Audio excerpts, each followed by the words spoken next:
วิมาลาลวดกาผากยาย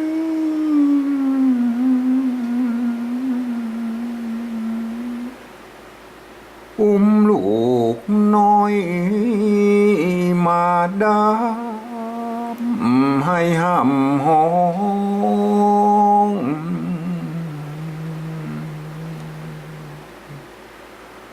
ว่ากำเฮยกำ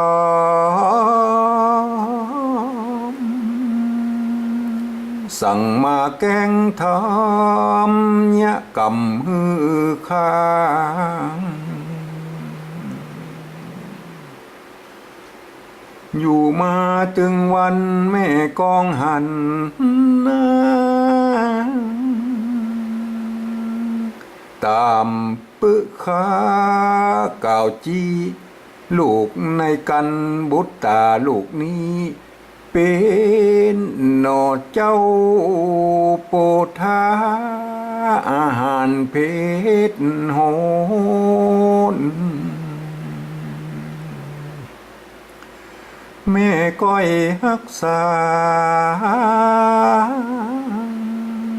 บ่แนมพุนจากว่าเจ้าลูกน้อยลำบากกายภายในห่มห้อยหมายเปิ่งบุญพ้อยเมื่อปนวิบากสั่งจามาตันล้ำล้นเป็นสัตว์ส่องฮือ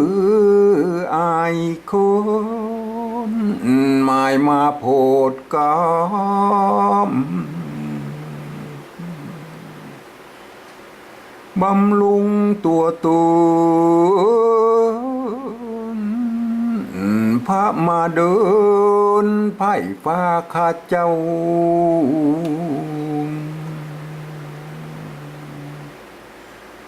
ตามมอหนตวายตุนถวายเจืองเงาปิตุลงแน่คักแม่ก็อ่อนใจเปิ่งบุญลูกฮัก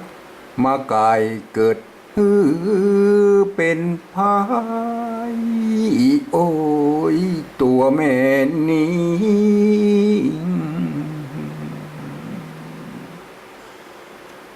จากไปถึงนา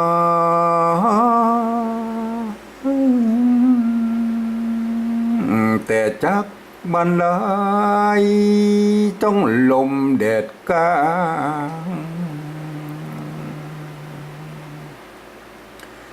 แม่จักเปิ้งไผ่เมื่อวันปลายนา